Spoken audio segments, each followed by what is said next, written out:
अस्सलाम वालेकुम viewers, welcome to Pharma Cure. उम्मीद है आप बखैर व आफियत होंगे। लास्ट वीडियो के अंदर हमने एंटी हिस्टामिन ड्रग डायमिनहाइड्रिनेट के हवाले से डिटेल ओवरव्यू आप लोगों के साथ शेयर किया था।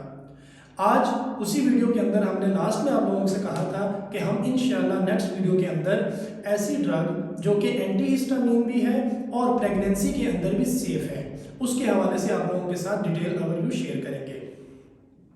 आज उसी के अंदर हमारे पास जो ड्रग है वो मैक्लिजीन है और डॉक्सिलामीन है।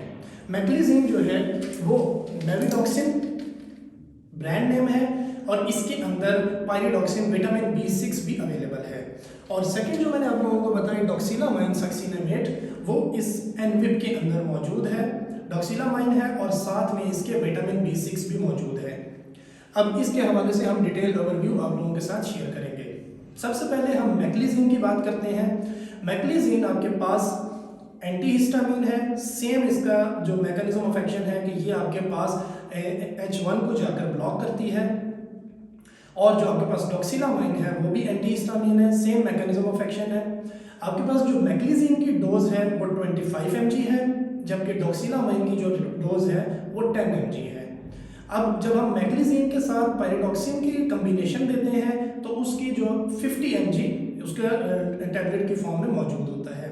अब क्योंकि इसके अंदर दो अलग चीज़ें मौजूद हैं, यानी कि एक एंटी हिस्टामिन ड्रग है और दूसरी जो है वो विटामिन B6 है।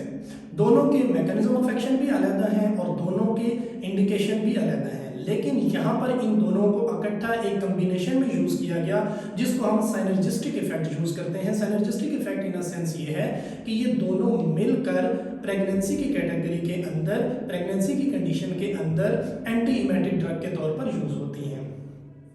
अब हम इंडिकेशन की बात करते हैं।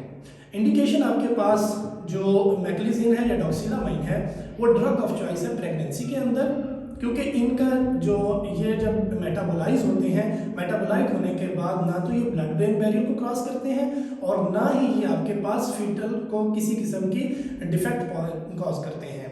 सब नेक्स्ट हम अगर देखते हैं पेरिडॉक्सिन।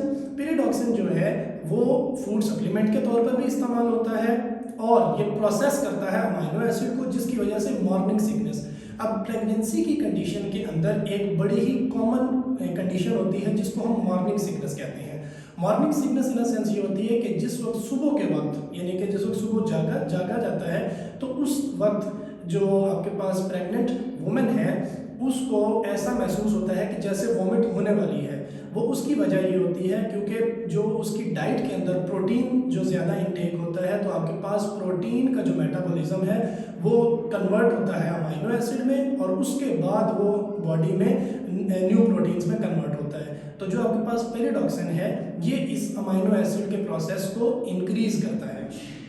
अब अगर हम बात करते हैं इन दोनों को इकट्ठा हमने यूज़ किया है, तो जो आपके पास एंटी हिस्टामिन के साइड इफेक्ट्स जो ऑलरेडी आप लोगों के साथ डिस्कस किए हैं लास्ट वीडियो के अंदर, सेम वही होंगे, यानी कि कॉन्स्टिपेशन है, ब्लड विजन है और जो आपके पास स्पेसिफिकली पेरिडॉक्सिन है विटामिन B6, उसके कुछ अलग से साइड इफेक्ट्स आ जाएंगे। उसके अंदर पहला साइड इफेक्ट इसका आ जाता है एटेक्सिया। एटेक्सिया क्या है कि आपके पास लॉस ऑफ मसल कंट्रोल होगा, लेकिन यहाँ पर एक चीज़ बहुत ज़्यादा ज़रूरी है, वो ये है कि आपके पास जो पेरिडॉक्सिन है वो अगर आप 50 mg या 100 mg तक भी इस्तेमाल करते हैं तब भी उसके साइड इफ़ेक्ट्स नहीं आते। जब अगर इसकी जो नॉर्मल डोज से ज़्यादा डोज ले ली जाए तब इसके साइड इफ़ेक्ट्स शो होते हैं। इसके बाद फोटो सेंसिटिविटी हो सकती है, मतलब जो पेशेंट आपके ये पेरिडॉक्सिन यूज़ करता है तो उसको फोटो सेंसिटिविटी होगी, यानी कि उसको लाइट से सेंसिटिविटी होना शुरू हो जाएगी। इसके अलावा एलर्जिक रिएक्शन भी बड़े कॉमन से हैं और हार्ट बर्न हो जाना। अब ये कंप्लीट हमने बात की। इसी के साथ आपके पास जो विटामिन B6 है वो जनरली इस कम्बिनेशन के अलावा वैसे भी बहुत सी कम्बिनेशन के अंदर मौजूद है, उनका अलग से उसका अपना यूजेज है। मल्टीविटामिन के तौर पर भी इस्तेमाल होता है, बी कम्प्लेक्स के अंदर भी इस्तेमाल होता है। एक जो विटामिन B6 का बहुत ही कॉमन यूज़ है वो आपके पास जो एंटी टीबी ड्रग्स, यानी कि जो पेशेंट टीबी का है वो अगर एंटी टीबी ड्रग्स यूज़ कर रहा है तो उसमें विटामिन B6 जो है 50 mg डेली जो है वो as a supportive therapy use होती है। उसकी वजह ये है कि जो एंटी टीबी ड्रग्स हैं उनका साइड इफेक्ट होता है tingling of arms and legs, या फिर उनकी सेंसेशन जो है उसको कम करता है, तो विटामिन B6 जो है उसकी नर्व की नरिशमेंट के लिए बेहतर होता है, तो उसमें ये इस्तेमाल होता है। लास्ट में ये जो आपके पास प्रेगनेंसी की कंडीशन के अंदर मॉर्निंग सिकनेस है या मोशन सिकनेस है, इसको अवॉइड करने का क्या तरीका है?